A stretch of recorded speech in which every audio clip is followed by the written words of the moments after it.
जय हिंद साथियों, चहल एकेडमी के ऑफिशियल यूट्यूब चैनल पे आप सभी का स्वागत है। तो दोस्तों, करंट अफेयर की एक और क्लास आपके लिए मैं लेकर आया हूं, जिसमें हम बात करेंगे नेशनल, इंटरनेशनल, हर तरीके के न्यूज़ की जो आपके एग्जाम्स के लिए इंपॉर्टेंट रहने वाले हैं। तो चलिए शुरुआत करते हैं, देखते हैं पहला क्वेश्चन आपका क्या है या पहला टॉपिक आपका क्या है। देखिए, पहला जो न्यूज़ है आपका इंडिया के डिफेंस सिस्टम से रिलेटेड है, क्योंकि इंडिया ने अभी मार्क 2 मिसाइल, अस्त्र मार्क 2 मिसाइल, मार्क 2 इसलिए क्योंकि वो फर्स्ट वर्जन पहले आ चुका था और सेकेंड वर्जन के बारे में आज हम बात करेंगे। तो इंडिया टू एक्सटेंड अस्त्र मार्क 2 मिसाइल, अस्त्र मार्क 2 मिसाइल जो है भारत का, ठीक है, इंडिया ने उसको एक्सटेंड करने का फैसला लिया है। ठीक है, अब इसका क्या मतलब है, अस्त्र मार्क जो है पहले एक बार आ चुका है मिसाइल सिस्टम 2, ठीक है, 2 का मतलब उसका अपग्रेडेड वर्जन है। ठीक है, यानी इंडिया ने एक ऐसा मिसाइल बनाया है जो कि 200 किलोमीटर से भी ज्यादा वार कर सकती है। ठीक है, और उसका नाम क्या है, अस्त्र मार्क 2 मिसाइल। ठीक है बच्चों, मार्क 2 मिसाइल, अस्त्र मार्क 2 मिसाइल, अस्त्र और 2 इसलिए क्योंकि एक वर्जन इसका पहले आ चुका है, उसी का एक्सटेंडेड वर्जन है। ठीक है, तो आज हम इसके बारे में बात करेंगे। इंडिया डिफेंस के क्षेत्र में बहुत कुछ अच्छा कर रहा है, जैसे कि इंडिया आत्मनिर्भर बनने की कोशिश कर रहा है। हमने प्रचंड हम लोगों ने बनाया है। ठीक है, ये आपका विक्रांत आईएनएस हम लोगों ने बनाया है। तो बहुत सारे ऐसी चीज़ें, आईएनएस हो गया, मिसाइल्स हो गया, हेलीकॉप्टर्स हो गए, हम लोग बना रहे हैं, क्योंकि अभी हमारी आत्मनिर्भरता बढ़ाने के चक्कर में हम लोग हैं।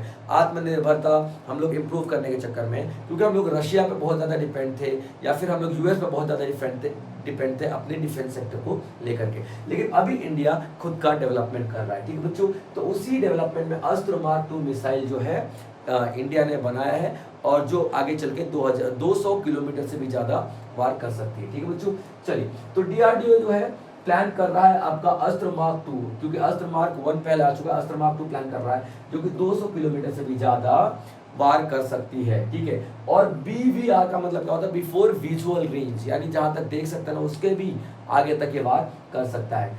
तो इसको डिफेंस मिनिस्ट्री ने अभी अलाउ किया है, अप्रूव किया है, क्या, for the procurement of 700 missile for SU-30s and light combat aircraft. यहाँ पे देखिए, अभी इस तरीके की 700 मिसाइल को अप्रूव किया गया, 700 मिसाइल को, क्लियर पॉइंट, 700 मिसाइल को अप्रूव किया गया।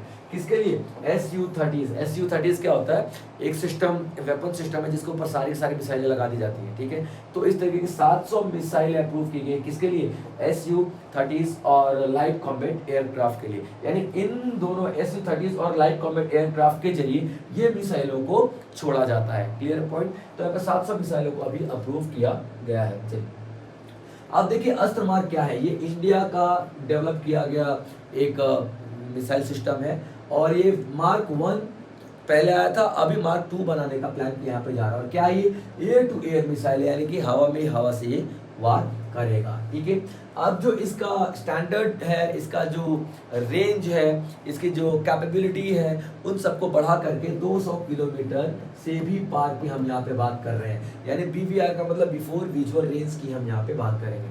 अब देखिए, कोई भी अस्त्र शस्त्र बनता है, वेपन बनता है, हथियार बनता है, तो कोई एक ऐसी ऑर्गेनाइजेशन नहीं है कि जो उसमें बनाती है, क्योंकि डीआरडीओ है, डिफेंस रिसर्च डेवलपमेंट ऑर्गेनाइजेशन, ये डिजाइन करती है हथियारों को, वेपन सिस्टम को। ठीक है, तो यहाँ पे क्या किया जा रहा है कि डीआरडीओ और आपका HAL ने, जिसने ये आपका पहला बनाया था। ठीक है, अस्त्र फर्स्ट बनाया था, याद रखेगा, अस्त्र फर्स्ट बनाया था डीआरडीओ HAL ने।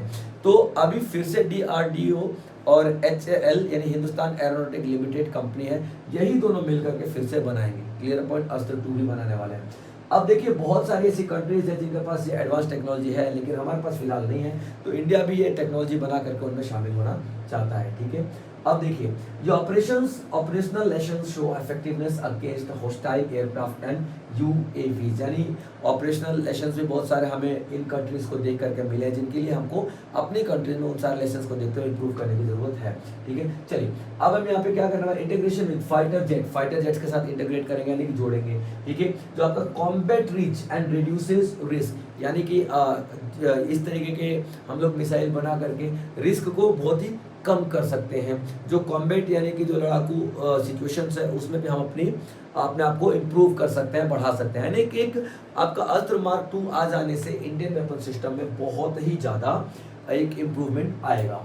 अस्त्र मार्क 2 अपग्रेडेड वर्जन है, मार्क 1 का ही मार्क पहले ही बता चुका हूं। इससे हमारा strengthen strategic difference, regional security, India defence modernisation goal, India defence sector में अपने आप को मॉडर्नाइज कर रहा है, इस गोल को या फिर हमारे नेशनल सिक्योरिटी को या फिर इंटरनेशनल रिलेशन को, क्योंकि हम बहुत सारे कंट्रीज को प्रोवाइड भी तो कर रहे हैं ना भाई साहब, हम बेच भी तो रहे हैं अपने हथियार। तो इंडिया ये सारे के सारे पॉइंट पर अपने आप को बहुत ज़्यादा मजबूत कर रहा है अपने डिफेंस सेक्टर को इम्प्रूव करके। चलिए, जल जीवन mission connects over 15 crore rural home. यहाँ पे देखिए जल जीवन मिशन शुरू किया गया था 2019 में, ठीक है। जल जीवन मिशन 2019 में शुरू किया गया था और ये कहा गया था कि जल जीवन मिशन के अंडर में, ठीक है, हम हर घर में नल वाला पानी पहुंचाएंगे, ठीक है। हर घर नल, यह आया था हर घर नल यानी कि टैप, हर घर में हम लोग नल पहुंचाएंगे, टैप के थ्रू पानी पहुंचाएंगे, ये आपको बताया गया, ठीक है। तो जल जीवन मिशन 2019 में शुरू किया गया था और ये 15 करोड़ से अधिक ग्रामीण घरों को जोड़ चुका है अभी तक। इंपॉर्टेंट पॉइंट है। चलिए अब देखिए सवाल में क्यों है, सवाल में इसीलिए है कि तकरीबन 15.71 करोड़ घरों को जोड़ चुका है और रूरल घरों को यानी कि जो ग्रामीण क्षेत्र के हैं उनकी बात कर रहे हैं। और यहाँ पे तकरीबन 80% से भी ज़्यादा रूरल हाउसेस को ये कवर कर चुका है, यानी 20% के आसपास जो घर बचे हैं उसमें भी नल बहुत जल्दी पहुँचा दिए जाएंगे। अब देखिए ये जो मिशन था किस चीज पे फोकस कर रहा था, लॉन्ग टर्म सस्टेनेबिलिटी। सस्टेनेबिलिटी का मतलब मैं आपको बार कई बार बताता रहता हूँ, जो लगातार होता रहे। ये नहीं कि आज ये फैसिलिटी है, कल नहीं है, परसों है, फिर नरसों नहीं है, नहीं। एक बार ये फैसिलिटी अवेल की गई तो ये फैसिलिटी लगातार रहेगी, सस्टेनेबल रहेगी, एफिशिएंट रहेगी, यानी कम से कम खर्चों में ज़्यादा बेनिफिट मिलेगा लोगों को, ठीक है। रिलायबल वाटर सर्विसेज मिलेंगे यहाँ पे, यानी पानी टाइम से आएगा, साफ आएगा, हेल्दी पानी होगा और आपको जो वाटर का जो अवेलेबिलिटी है वो पूरा करके दिया जाएगा। ऐसा नहीं कि नल पहुंचा दिया पानी नहीं आ रहा, इन सबको ध्यान रखना पड़ेगा। रिलायबल वाटर सर्विसेज डिलीवरी, यानी पानी सही समय पे और साफ सुथरा डिलीवर हो रहा है कि नहीं हो रहा है, ये जल जीवन मिशन में किया जाता है। अब देखिए जल जीवन मिशन की बात कर रहे हैं, ये शुरू किया गया था ताकि एक सेफ एडिकेट ड्रिंकिंग वाटर को सभी तक हम लोग पहुँचा सकें, ठीक है। उसके बाद हम देखेंगे यहाँ पे किस चीज़ पे एम्फोसाइज करता है, किस चीज़ पे जोर देता है, सस्टेनेबल वाटर सप्लाई सिस्टम है, लगातार लोगों को पानी के सप्लाई मिलता रहे। लोकल डिस्ट्रिक्ट एडमिनिस्ट्रेशन इसमें हेल्प करता है। अब देखिए सीधी सी बात यही है, हम रूरल एरिया की बात करते हैं और प्रधानमंत्री या सेंट्रल मंत्रालय तो यहाँ पे जाएगा नहीं, इसके लिए आपका स्टेट गवर्नमेंट आ गई, ठीक है, और उसके अंडर आपका डिस्ट्रिक्ट गवर्नमेंट आ गया। तो डिस्ट्रिक्ट गवर्नमेंट है ना, लोकल लेवल पे ज़्यादा जुड़ा हुआ है। तो जल ही जीवन है मिशन, ये लोकल लेवल पे यानी कि लोकल डिस्ट्रिक्ट एडमिनिस्ट्रेशन ज़्यादा रोल प्ले करता है यहाँ पे। चलिए अब करंट सिचुएशन की बात कर ले तो 15.71 करोड़ जो घर है उनका पास टैप वाटर पहुंच चुका है और डिपेंडेंसी जो है उनकी अनसेफ सोर्सेज के ऊपर, जैसे खुले कुएं हो गए, नदियों से पानी भर के लाना, तालाब से पानी भर के लाना, उन सब पर उनकी डिपेंडेंसी बहुत ही कम हो गई है, ठीक है। सस्टेनेबिलिटी एंड एफिशिएंसी, जो नया फेस हमारा जल ही जीवन है मिशन का, जो नया फेस हमने लॉन्च किया है, ठीक है, उसमें प्रायोरिटी क्या दी गई, रिलायबल होना चाहिए। रिलायबल का मतलब आदमियों के घर पे जो पानी पहुंचे वो ट्रस्टेबल होना चाहिए, साफ होना चाहिए, टाइमली होना चाहिए, लगातार होना चाहिए, ये सारी चीज़ों पर ध्यान दिया जा रहा है, इनको प्रायोरिटाइज किया जा रहा है। लॉन्ग टर्म सिस्टम जो है, लॉन्ग टर्म सिस्टम के हिसाब से किया जा रहा है, ऐसा नहीं कि 1-1.5 साल की बात है, लंबे समय की बात हो रही है, लंबे समय तक इन सारी फैसिलिटीज को गाँव वालों को प्रोवाइड करा जाएगा और लगातार मेंटेनेंस होते रहना चाहिए। ऐसा नहीं कि टंकी बना दी उसमें काई वाई लगी पड़ी है, कुछ भी पहुंच रहा है गाँव वालों तक, नहीं, ऐसा नहीं, ठीक है। मेंटेनेंस होना चाहिए प्रॉपर, वाटर क्वालिटी को बार बार मॉनिटर करो, कहीं पानी की क्वालिटी खत्म तो नहीं हो रही, कहीं पानी की क्वालिटी खराब तो नहीं हो रही है, कई लोग बीमार तो नहीं पड़ रहे हैं। ये सारी की सारी चीज़ें आप लोगों को गवर्नमेंट प्रोवाइड करती है, ठीक है। उसके बाद governance and innovation, district level initiative strengthen local government. District level पे जो लोकल गवर्नमेंट है, ठीक है, वो बहुत ज़्यादा अच्छा काम करे, बहुत ज़्यादा सही तरीके से इन चीज़ों को इम्प्लीमेंट कर रही है, ठीक है। एनकरेज कर रही है इनोवेटिव वाटर सॉल्यूशन को, जो भी पानी से जुड़ी समस्याएं हैं उनको सॉल्व कैसे किया जाए, उस क्षेत्र में इनोवेशन लाई जा रही है। कम्युनिटी पार्टिसिपेशन यानी कि जो आसपास के लोग हैं उनको भी इन्वॉल्व किया जा रहा है, उनको भी पार्टिसिपेट करने के लिए यहाँ पे किया जा रहा है। इससे क्या हो रहा है, ऑनरशिप एंड अकाउंटेबिलिटी जो हमारी इंश्योर हो रही है, यानी कि जो पानी का जो सोर्सेज है उसकी ऑनरशिप या फिर उसकी ऑनरशिप में कौन है, जैसे कि कोई तालाब वगैरह है, ठीक है। देखिए जो पानी अवेलेबल करा जाता है ना, वो उसी लोकल एरिया से ही करा जाता है। ऐसा नहीं कि अगर 10-12 किलोमीटर से पानी कहीं से लेकर आया जाएगा, तो वो जो पूरे एरिया का जो जहाँ पे डैम वगैरह बनाया जाएगा वो एरिया में कई ऑनर होंगे उस ज़मीन के, ठीक है। उनको यहाँ से डिस्प्लेस भी करने की ज़रूरत पड़ेगी, क्योंकि पानी नल से पहुँचेगा, नल में तो पानी कहीं से पहुँचेगा ना, उसके लिए बड़े बड़े डैम भी तो बनाए जाते हैं। तो वहाँ पे जो पानी का सोर्स है उसका ऑनरशिप कौन है, किसकी है, उनका मालिक कौन है, ये सारी की सारी शर्ट यहाँ पे दिखाई दे जाती है, ठीक है बच्चों। चलिए आगे बढ़ते हैं। अगला क्या है, जल जीवन मिशन कंबाइन करता है क्या, इंफ्रास्ट्रक्चर, डेफिनेटली इंफ्रास्ट्रक्चर को डेवलप करने की जरूरत पड़ेगी। गवर्नेंस यानी कि प्रशासन है ना, यही तो देख रेख करेगा कि जल हर घर तक पहुंचा है कि नहीं पहुंचा है। कम्युनिटी एंगेजमेंट, लोकल लोग पार्टिसिपेट करेंगे तो ही जल ही जीवन मिशन जल्दी हम लोग सफल कर पाएंगे। इंश्योर करता है safe sustainable drinking water, extend to rural area, गाँव में सेफ ड्रिंकिंग वाटर हो, गाँव में सेफ ड्रिंकिंग वाटर हो, और ये health and quality of life को इम्प्रूव करता है। Clear point. चलिए आगे देखते हैं। India drops to 85th position in Henley passport index. Henley passport index में इंडिया जो है 50वें रैंक पे आ चुका है, ठीक है। ये आपका न्यूज़ है। तो हेनले पासपोर्ट इंडेक्स होता क्या है, सबसे पहले तो ये देख लेते हैं, ठीक है बच्चों। हेनले पासपोर्ट इंडेक्स होता क्या है,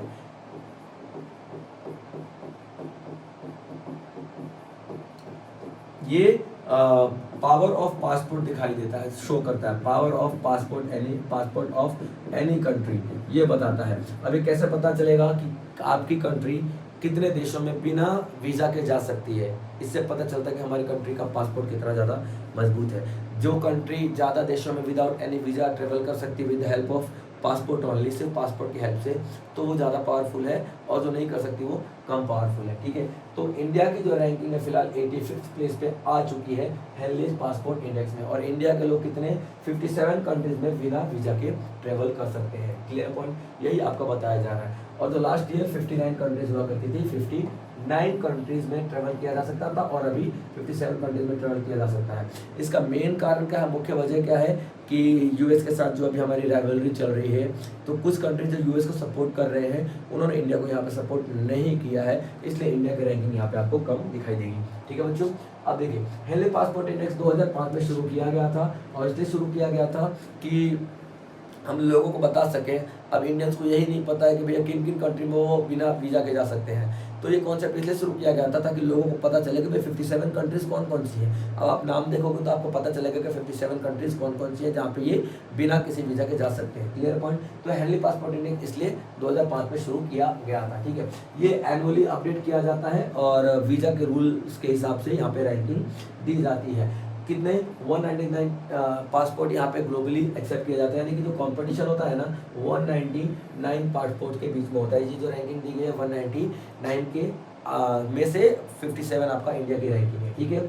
अब देखिए, जो आपका इंडिया 85th रैंक पे आता है, और 57 कंट्रीज में लोग विजिट कर सकते हैं visa free, including Bhutan, Indonesia, आसपास वाले जो कंट्री है तो है ही है, ऑब्वियसली बात है। यूरोप की भी कुछ कंट्री आपको दिखा देंगी, नेपाल, थाईलैंड, टोबैगो सब।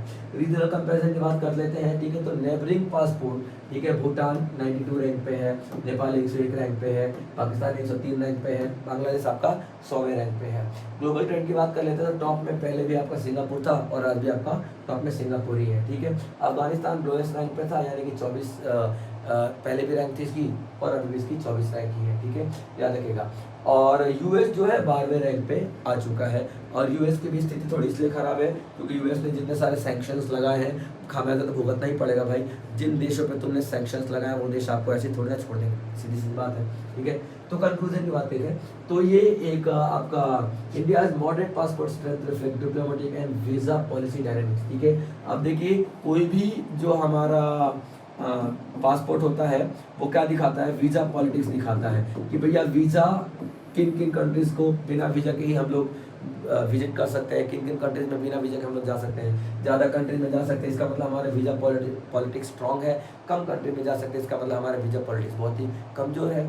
तो ये हमें बताता है जो इंडिया का 85th रैंक की जो वीज़ा पॉलिसी है, हमारी वीज़ा पॉलिसी याद रखिएगा, ठीक है, वो कैसी है बताता है। या ये रैंकिंग बताती है importance of national agreement to improve global mobility for Indian citizen. International level पे हम लोगों को किस तरीके से कौन कौन से एग्रीमेंट करने चाहिए चाहिए, या इंटरनेशनल एग्रीमेंट को शो करता है क्या इंप्रूव करने के लिए, ग्लोबल मोबिलिटी, कि ग्लोब में पूरे दुनिया में इंडियन सिटीजन कहाँ कहाँ मूव कर सकते हैं, ये बताता है। ठीक है बच्चों, चलिए अब देखते हैं आगे क्या है आपका।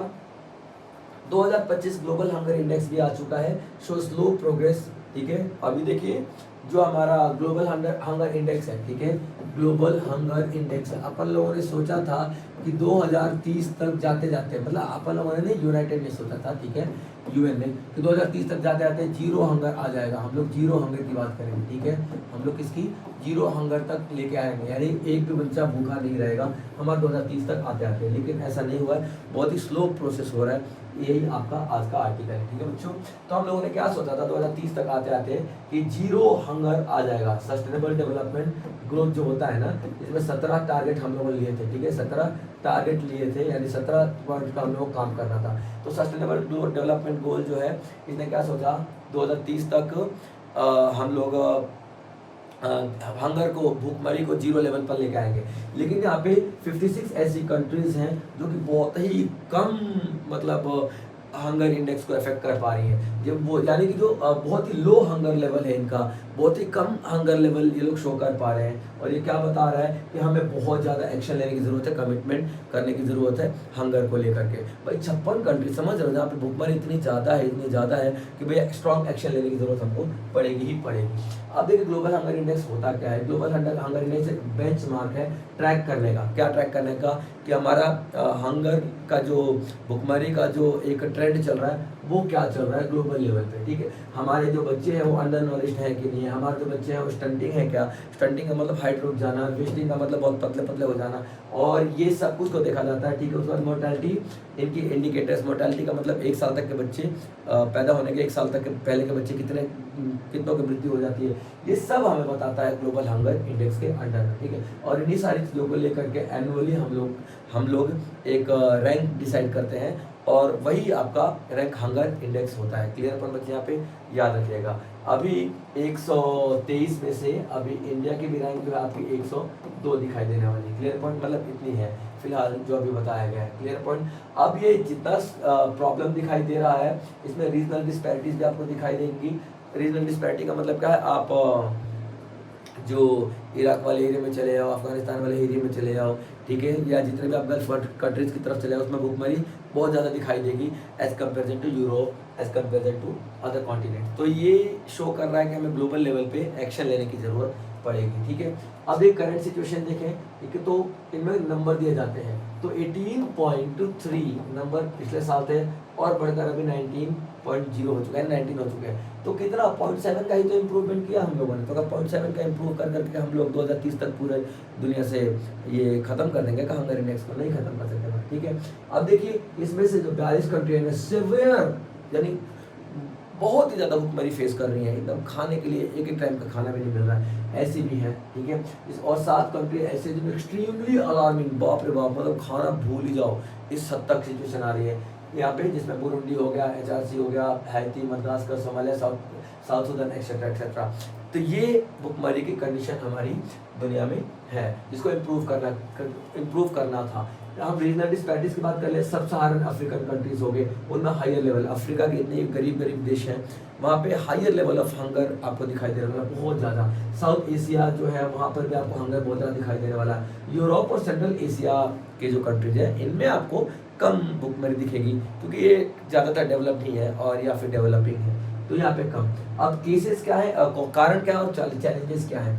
देखिए जो हमारा हंगर इंडेक्स है ना, वो किस चीज़ से जुड़ा हुआ है, कॉन्फ्लिक्ट से जुड़ा हुआ है। अभी आप हमास और इजराइल का युद्ध देख लो, जिनकी वजह से कितने नुकसान हो रहे हैं, तो हंगर भाई वहाँ पर भी आएगा।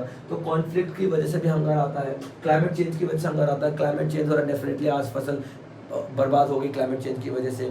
ग्लोबल हीट बहुत ज़्यादा बढ़ रही है, तो फसलों का इफेक्ट हो रहा है, तो आपका climate change. Weak political will, और पॉलिटिकली भी बहुत ज़्यादा डिसीजन अच्छे नहीं लिए जा रहे हैं, अच्छी अच्छी स्कीम नहीं चलाई जा रही है। अच्छे खेती बाड़ी में स्कीम लेके आओ, ताकि भाई सबसे बड़ी बात क्या है, खाने पीने की ज़रूरत है ना, खाने पीने की ज़रूरत सबसे बड़ी ज़रूरत है। तो अगर हम अच्छा एग्रीकल्चर में करेंगे, गवर्नमेंट अच्छी स्कीम्स लेके आएगी, तो डेफिनेटली हम लोग इंप्रूव करेंगे यहाँ पे। ठीक है बच्चों, एक फूड सिस्टम काफ़ी ज़्यादा डिस्टर्ब हो रहा है हमारा, specially vulnerable region. Vulnerable region का मतलब क्या होता है, वो एरिया जो कि गरीब है और आगे भी गरीबी रहने वाले हैं, क्योंकि उनकी स्थिति बहुत ज़्यादा खराब है, ठीक है। कुछ कंट्रीज ऐसी हैं जैसे कि मोजाम्बिक हो गया, रवांडा हो गया, टोगो हो गया, ताजिकिस्तान हो गया, इन्होंने अच्छा प्रोग्रेस किया। ये लोग भी बहुत नीचे हुआ करते थे, लेकिन इन लोगों ने बहुत अच्छा प्रोग्रेस किया, अपना जो टारगेट लिया उसको पूरा किया। तो ओवरऑल कॉन्सेप्ट ये कहता है बच्चों कि यहाँ पे कि जो आपका हंगर इंडेक्स है, ग्लोबल हंगर इंडेक्स है, ठीक है, हम लोग इसमें कोशिश कर रहे थे बहुत अच्छा करने की, लेकिन हम लोग यहाँ पे नहीं कर पाए, ठीक है। और क्यों नहीं कर पाए, हमारा जीरो का टारगेट था ना, 2030 तक जीरो का टारगेट था ना, ठीक है, 2030 तक जीरो हंगर इंडेक्स का टारगेट था, लेकिन हम लोग नहीं पूरा कर पाए, क्योंकि बहुत सारी चीज़ें ऐसी हैं, कॉन्फ्लिक्ट्स आ गए, क्लाइमेट चेंज हो चुके हैं, और भी बहुत सारी चीज़ें हैं। गवर्नमेंट नेशनल लेवल पे, इंटरनेशनल लेवल पे उतना एक्शन नहीं ले पाए जितना कि इनको ज़रूरत है। तो बहुत सारे ऐसे कारण हैं जो कि हमें बताते हैं कि भाई उन पे अभी स्पीडी एक्शन की ज़रूरत है। स्पीड में उनको जितना ज़्यादा आप लोग कोशिश करो प्रॉब्लम सॉल्व करने की, उतना ज़्यादा आपको सॉल्व करनी चाहिए। Finance minister inaugurates Bionest incubation centre. देखिए, ये अब प्राइम मिनिस्टर निर्मला सीतारमन ने, not prime minister, finance minister Nirmala Sitharaman ने बायोनेस्ट इंक्यूबेशन सेंटर जो है स्टार्ट किया है, इनॉग्रेशन किया है, ठीक है। अब बायोनेस्ट इंक्यूबेशन सेंटर क्या होता है, पहले इसके बारे में देख लेते हैं, ठीक है। बायोनेस्ट इंक्यूबेटर सेंटर क्या होता है, पहले ये देख लेते हैं, ठीक है बच्चों। ये स्टार्टअप्स को बढ़ावा देने के लिए ये इस तरह के इंक्यूबेशन सेंटर बनाए जाते हैं, ठीक है। स्टार्टअप्स के लिए कैसे बढ़ावा दिया जाएगा, स्टार्टअप्स के लिए रिसर्च किया जाएगा, ठीक है, इनोवेशंस की जाएंगी, नई चीज़ें ढूंढ के लाई जाएंगी, ठीक है, उनको फंड दिया जाएगा, तो इस तरीके फंडिंग की जाएगी। इस तरीके के स्टार्टअप्स को बढ़ावा देने के लिए बायोनेस्ट इंक्यूबेशन सेंटर को स्टार्ट किया गया, उद्घाटन किया गया है। और किसके साथ मिलकर, IIT धनबाद के साथ मिलकर के, ठीक है, नॉट धनबाद, ठीक है, धनबाद है, क्लियर पॉइंट याद रखना। तो नॉट धनबाद इनके साथ मिलकर के किया गया, ठीक है। अब देखिए, the initiative focuses on promoting green innovation. Green innovation का मतलब क्या है, जितने भी स्टार्टअप्स होंगे ना वो एनवायरनमेंट को ध्यान में रख करके किए जाएंगे, चाहे एग्रीकल्चर को लेकर के हो या फिर कोई ऐसा जो हमें पॉल्यूशन फ्री बनाए, ठीक है। इंडस्ट्री एकेडमिक कोलैबोरेशन, बहुत सारे कॉलेजेस, यूनिवर्सिटीज इस प्रोग्राम में पार्टिसिपेट करेंगी, ताकि वो स्टार्टअप्स के लिए रिसर्च कर सके, इनोवेशन कर सके, फंडिंग वगैरह प्रोवाइड कर सके, लेक्चर्स दे सके, समझा सके, लोगों को पढ़ा सके, लोगों को, ये सारी चीज़ें। कोलैबोरेशन, ठीक है, collaboration to support sustainable development, net zero का जो हमारा गोल है ना 2047 तक, यहाँ पे हम लोग कोशिश किया, ठीक है। नेट जीरो यानी कार्बन एमिशन की बात करें, 2047 तक जो हमारा टारगेट है कार्बन एमिशन वाला, उसको, हालांकि जो टारगेट हमारा 2070 तक है, ठीक है, यानी कि अगर हम कवर कर पाए 2047 तक तो ठीक, वरना 2070 तक कवर करेंगे। 2047 तो इसलिए कि हमारी आज़ादी के 100 साल पूरे हो जाएंगे, तो हम लोगों ने वो रखा कि इतना तक हम पूरी कोशिश करेंगे कि भैया हम बहुत ज़्यादा एनवायरनमेंट के लिए करें, नेट जीरो एमिशन करें, लेकिन 2070 का अल्टीमेट हमारा टारगेट है आगे चल के, ठीक है। अब देखिए, बायोनेस्ट इंक्यूबेशन क्या होता है, ये बायोटेक स्टार्टअप्स को, ग्रीन टेक्नोलॉजी को बढ़ावा दिया जाता है, उनके लिए रिसर्च किए जाएंगे, उनके एंटरप्रेन्योरशिप को बढ़ावा दिया जाएगा, ठीक है। इसके लिए धरती research and technology incubator launch किया गया। क्या, धरती नाम से समझ में आ रहा है, धरती माँ के लिए, यानी हमारी जो हमारे लैंड को ध्यान में रख करके इनिशिएटिव्स लिए गए हैं, यानी जो भी स्टार्टअप्स होंगे ना, वो ज़मीन, हमारे धरती होगी, ज़मीन हो गया, जंगल हो गया, ना पॉल्यूशन, एनवायरनमेंट, सबको ध्यान में रख करके सारे स्टार्टअप्स किए जाएंगे। ये सस्टेनेबल सॉल्यूशंस हैं, ठीक है, ये सस्टेनेबल सॉल्यूशन को प्रमोट करेगा, इनोवेशन को प्रमोट करेगा, कमर्शियलाइजेशन को प्रमोट करेगा, एडवांस टेक्नोलॉजी को प्रमोट करेगा। कौन प्रमोट करेगा भाई साहब, ठीक है, तो यहाँ पे बायोटेक, ठीक है, सेंटर जो हम लोग बना रहे हैं, ठीक है, याद रखिएगा, क्लियर पॉइंट। चलिए, बायोनेस्ट नॉट बायोटेक।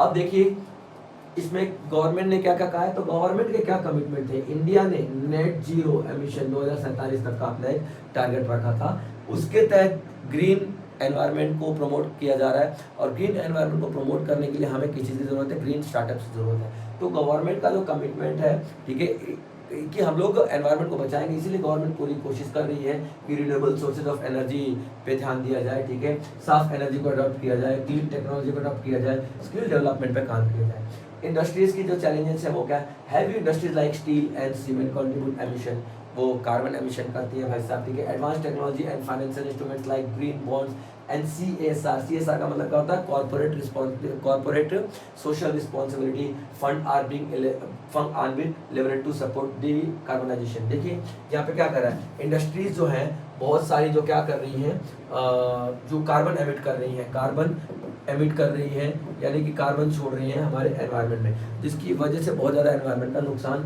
हमारा हो रहा है। ठीक है बच्चे, याद रखना। तो advance technology and financial instruments like green bond, उनको एडवांस टेक्नोलॉजी प्रोवाइड करवाया जाए, फाइनेंशियल हेल्प प्रोवाइड करवाया जाए, जैसे ग्रीन बॉन्ड वो पैसा होता है जो उनको प्रोवाइड करवाया जाता है कि भाई इस पैसे का इस्तेमाल तुम किस में करोगे, ग्रीन एनर्जी को प्रमोट करने में करोगे या फिर हमारे एनवायरनमेंट के लिए करोगे, तो उनको ग्रीन बॉन्ड दिया जाए। उनके लिए सोशल रिस्पॉन्सिबिलिटी फंड बनाया जाए, कॉर्पोरेट CSR का मतलब corporate social responsibility fund organise करवाया जाए, ताकि डीकार्बनाइजेशन के लिए काम किया जा सके, कार्बन जो बढ़ रहा है उस कार्बन को खत्म करने के लिए काम किया जा सके। ठीक है, एजुकेशन एंड स्किल डेवलपमेंट पे हम लोग फोकस कर रहे हैं, focus on industry academia collaboration, industry और एकेडमी यानी कॉलेज वगैरह मिलके कोलैबोरेट करके साथ में काम करें, करिकुलम अपडेट करें, जो सिलेबस पढ़ाया जाता है उसमें ये एनवायरनमेंट का पूरा एक सिलेबस डाल दें, ताकि बच्चों को एनवायरनमेंट के बारे में पहले से पता हो, प्रैक्टिकल ट्रेनिंग दी जाए स्टूडेंट्स को, स्किल डेवलपमेंट किया जाए, किसके लिए, for green technology and sustainable industrial practices, कि जो भी टेक्नोलॉजी हमारे आने वाली जनरेशन अपनाए वो ग्रीन टेक्नोलॉजी हो, हमारे बायो टेक्नोलॉजी हो, यानी कि हमारे एनवायरनमेंट को कोई भी असर ना पड़े, हमारे एनवायरनमेंट साफ और सुरक्षित रहे। ठीक है, तो ये जो बायो नेस्ट इंक्यूबेशन सेंटर, ठीक है, जो आपका निर्मला सीतारमन जी ने स्टार्ट किया था, ठीक है, याद रखना, ये क्या करेगा, इम्प्रूव करेगा, स्पीड देगा किसको, इनोवेशंस को, एंटरप्रेन्योरशिप को, सस्टेनेबल सॉल्यूशंस को। ठीक है, याद रखिएगा। It strengthen India's path towards sustainable growth, हमने जो अपना सस्टेनेबल ग्रोथ का लक्ष्य रखा है उसकी तरफ हम लोग तेजी से बढ़ेंगे, नेट जीरो टारगेट की तरफ तेजी से बढ़ेंगे हम लोग, स्किल्ड ग्रीन वर्कफोर्स डेवलपमेंट, यानी जो हमारा वर्कफोर्स होगी वो स्किल्ड तो होगी और हमेशा से स्किल्ड रही है, नो डाउट। ठीक है, लेकिन इस बार ग्रीन क्षेत्र में, ग्रीन फील्ड में ये स्किल रहने वाली है, ग्रीन फील्ड में। क्लियर अपन बच्चे यहाँ पे याद रखेगा। तो ये जो ओवरऑल आपका ये पूरा टॉपिक रहता है, बायोनेस्ट स्टार्ट इसीलिए किया गया था। चलिए अगला आता है WHO world health organisation warning on Indian made cough syrup. India में अभी देखिए छिंदवाड़ा में 21 बच्चों की मौत हो गई कफ सिरप पीने से। ठीक है, याद रख लेना, 21 कफ सिरप पीने से 21 बच्चों की मौत हो गई। ठीक है, MP के छिंदवाड़ा के अंदर में। तो इसी चीज़ को ध्यान में रख के वर्ल्ड हेल्थ ऑर्गेनाइजेशन ने पूरी दुनिया को ग्लोबल लेवल पे अलर्ट जारी कर दिया है कि ये कफ सिरप नहीं पिए, और कुछ ऐसे कफ सिरप को नाम भी अनाउंस किए गए, वो आपको आगे हम बताते हैं। तो world health organisation has issued an global alert against the 3 Indian made cough syrup. ठीक है, 3 ऐसे इंडियन मेड कफ सिरप है जिनमें contamination reports emerged raising serious safety and public health concern, जिससे कि हमारे पब्लिक की हेल्थ को बहुत ज़्यादा नुकसान हो रहा है और बहुत ज़्यादा नुकसान हो सकता है, इसके लिए अलर्ट जारी किया गया है। ठीक है, अब देखिए वार्निंग क्या बोल रही है। ठीक है, वार्निंग बोल रही है जो आपका सिरप है, ठीक है, जिसमें 21 बच्चों की मृत्यु हो चुकी है, उनके बारे में बात हो रही है। क्लियर है पॉइंट बच्चे? जिन सिरप पर चेतावनी जारी की गई है वे हैं, ठीक है, श्रेष्ठ फार्मास्यूटिकल की